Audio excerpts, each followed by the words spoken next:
Hey, good to see everybody. Excited. My section here is called Tools and Takeaways. So we're going to talk about how do we kind of capture some of the key things that we're learning here today and start to document them, start to write them down. There's a lot of great things that you're going to hear from the various speakers today, but sometimes like, hey, what do I do with all that information? And we're going to give you a tool to actually start that today. So think about this. You probably you met a lot of people today. You're like, hey, haven't seen you for a while. Hey, what's up? Hey, we should do lunch. We should do coffee. What usually happens when you actually say that? Does it actually happen? 50-50 at best. Today we want to make sure that you actually do something. Eric was hoping to give everybody a takeaway, and so that's something that we're going to focus on. Okay, a couple math questions for you. Matt was talking about math. How many people do you influence today, in a week, in a year, in your lifetime? Today, you're probably going to talk to 10 or 20 people that you meet. This week, maybe it's going to be 50 or 100. Over the course of the year, a few hundred that you're going to directly influence. For some people, depending on your role, it could be thousands, potentially. So are you making a difference? You definitely are. What kind of difference are you making? And what is different? What does it take to do to make a difference? And it's the influence that you have. So what kind of influence do you have with your life? And so we're going to talk about how to live out your mission to multiply your impact. You're going to do that by leveraging that influence and being intentional about it. By starting a personal vision map. And so that's the hammer that he was talking about, that we're going to talk about how to start a personal vision map. Now, the way to start this, we're going to talk about for a business, what would it be, and then talk about individually. So for a business, it's a strategic vision map, and it's the blue version. You'll see a blue version and an orange version. And the blue version here of the strategic vision map gets an organization to think about why we exist. What is our purpose? What is our mission as an organization? What is the way that we're unique? The way that we do things is a little bit different than our competition, and we might have something special about our culture and the values that we have and the way that we interact with our customers. What do we do? There's products and services. You do those things, but hopefully you do them in a way that is unique and different, that has meaning. Because you're impacting your customers, and your customers have consumers, and so it's the impact that you're actually having on consumers, end users, they're going to be using your products. Key things along the way are what do you measure to make sure that you're on track as an organization, and be thinking about where you're going, which is where your customers need you to go. But all of that is all centered around why you exist. Simon Sinek, TED Talk a number of years ago, start with why you exist. Articulating that purpose and understanding exactly what your organization is doing to try to be meaningful in the type of impact that they have. Kind of make sense about that? Let's go through a couple examples here to kind of get you acclimated with that. This one is the West Coast Chamber of Commerce. And you're going to see that it has the same type of content, why we exist. Left-hand side, why we exist. For them, it's to be a catalyst, a convener, a champion. They have a 10-year target to be a trailblazing organization. You kind of move over, these all kind of go left to right.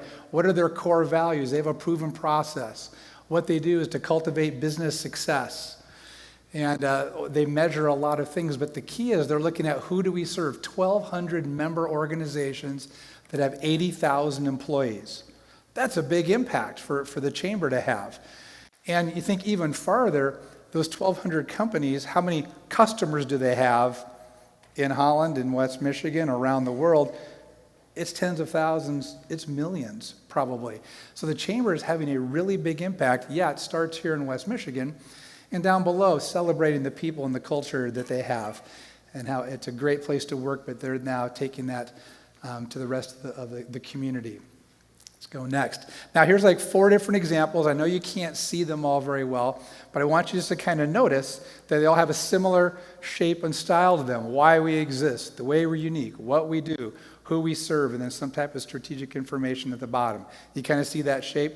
But they're all very unique and different depending on what the organization is. It needs to reflect who you are, the brand of your organization, and what's meaningful for you guys. What is your purpose? What's kind of cool here is I'll highlight a couple. The Outdoor Discovery Center, man, they do so many things, but sometimes the community isn't even quite sure about all the things that they do. And so now on one page, the strategic vision map can illustrate all of that. A couple key things is they impact 68,000 people this past year, students, parents, teachers, and another 50,000 people who came from out of town to experience these things. So their purpose is to build a better community, which I didn't know until I started working with them. What a great purpose to build a better community through what they're doing. In the upper right, this is Central Wesleyan Church. You're probably aware, big church on the south side, 3,000 people on a Sunday morning. They have a great impact here in West Michigan. They actually are connected to a family of churches, of 20 other churches worldwide, and together they are amplifying the hope and life of Jesus. And so now on a Sunday morning, those 20 churches across the world are impacting 10,000 people on a Sunday morning. So a lot of us didn't even know that, but their purpose of amplifying the hope and life of Jesus has now taken them around the world. On the upper left, the Creative Dining Services, they have about 70 colleges. They provide dining services for them. And what's pretty neat is if you think about all the meals that they serve, tens of thousands of students, they're actually serving 100 million meals a year. Lots of chances to impact end users. And what's really neat is in their purpose, they say we're going to conduct ourselves based on Christian principles. That is at the core of their organization. That's what keeps them centered, integrity and the values they have. And in the bottom right, this is National Nail. We're going to get to hear from Scott Baker, CEO, a little bit later. And this is a summary of the vision map that they have. And their purpose is to inspire people to build better. Better products, better experiences, better relationships. You'll notice that the right-hand side is kind of open. It gets filled in every day with what their employees do. Hey, how are we going to inspire people to build better? Better communities, the way they give back. They're a very generous organization in the way they give back. Better lives for their employees, better marriages, better family extensions. So it's a really neat purpose that they have, and I love what you guys are doing because it's having a lot of impact. How is it in the marketplace? They have over 100,000 end users of their product. So these organizations here are having a big impact, a lot of influence, but they're also very focused on what type of influence that they're having and focusing at the center on the purpose of that organization and how to live it out. Is that making sense on the strategic vision map, how that works? Okay, now we're going to shift into personal vision map because all of you as a leader have a chance for influence literally every day. On the left-hand side of your row, underneath your seat, grab the little packet of information, the sheet, and just send one down to each person, if you would. This is the tool that you heard about, and this is the personal vision map. Now you notice that the language here is just a little different. Why do I exist? What is the way that I am unique and the way that God has gifted me? What do I do? Who do I serve? And how am I going to live that out? And so we're going to kind of fill this in with some prompts along the way on the next slide. Things that go with why I exist are things like your purpose, your mission, your calling. If you've thought and prayed about and tried to understand who you are and what is the meaning you can have in life. What's the way you're unique? Your DISC, your Colby. Thank you, Mary Martin, for teaching us about how to use this type of a tool. Spiritual gifts. Enneagram, what's the unique way that you have been created? What do you believe in? What are the values that you have? Then what do I do? Okay, I have a job. You all have a job, and that might be what you think about. That's what I do, but you're also a neighbor. You're a friend. You're a spouse. You're a parent. You're a donor. You're an alumni there's a lot of things that you do, and you think about all the people you serve in those various roles. So you start to think about how many friends and family and spouses and neighbors in church do you get the opportunity, the gift to be able to influence them. Well, what is that influence? And how to be intentional about thinking what that influence is. On the bottom are just a few more prompts. Once you get through that, well, what are the priorities that you want to set for yourself, the development plans that you might have. So priorities could be things like stewardship. Matt just talked about generosity, stewardship for you, your family, your business. Areas to get into development with training and executive coaching, connections you might have with a small group, accountability group, and goals you might set for yourself. So this is the template, but literally today we're encouraging you to start writing things on the blank side. As Matt says something about being generous, write that down. I need to be more generous. Just anything like that to start capturing things like that. I want to show you a couple examples of this. The first one is with our own Eric Fogg. Eric, thank you for letting us share this personal vision map for you. What's kind of unique about Eric, he journals, he writes, he thinks and processes about things like this. So he already had a lot of the elements of the personal vision map, and we just kind of assembled them and made them to be a little bit more organized. And so now everything is on one page, all the things that Eric really wants to focus on. And I was going to highlight a couple things, in bold, why I exist, to glorify God in the mission field where he places me. Currently, business and mission, currently in West Michigan. He's been in Ecuador and other places. Right now, this is the mission field that God has called him. And so all this is playing out right here with this organization. But this is a great guide for him. Some of the priorities he have: God first, marriage second, continue to develop connections, advance the leadership conference here in West Michigan. Thank you for doing that. And look what's happened here this year that we all get to share in this. Is this kind of making sense now as these things start to come together? It's like puzzle pieces, that really start to fit together and they make sense. And now, for Eric, he can continue acting on this, and it provides a guide for him. Let's look at another one. This one's Chris Wysong. Chris, are you here too? Chris, thank you for letting us share yours as well. Chris is not a Michigan State fan. Can you tell? He's like, Dana, don't you dare get any green on this vision map. So that was my instruction from him. So, oh boy, here we go. That was dangerous. I should not have done that.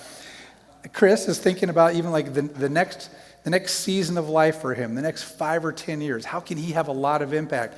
He's had a lot of great things in the past. He's a leader of a family-owned business that has had a lot of success. He is a family man, active in church. He's a great guy. But he's also had some struggles in the past. He has some things he dealt with. 20 years ago, he was in 12-step program for alcohol recovery. And that was a big issue, big step for him at the time. And since then, he's been a recovery sponsor for many men. And he's had a chance to speak and share, and he's having a lot of influence through that. And as we started talking about what the next 5 or 10 years you might be like for him, we're like, how could you leverage that experience in that past into the current? And even some of the business things have been a challenge. There's family involved, dysfunctions of things, and business is not always easy, but he's got some great experience on the business side and the recovery side. So if you go to the very far right, which I can't really highlight, if what does he want to do in the future is to be a business recovery sponsor for businesses that are going through some type of challenge, an integrity issue, financial, something like that. How can he come like? So he's developed a 12-step business recovery program. It's like super cool to take who he is and who God has made him and the experiences he has had and then move that forward in an exciting new chapter. Making sense how this works? Now, he happens to have a really dramatic thing in his past, but I bet we all have something like that is a key learning that helps make us who we are today. So the challenge is, if we go to the next slide, is for all of us to be thinking about where you have a chance to influence. This is Chris's.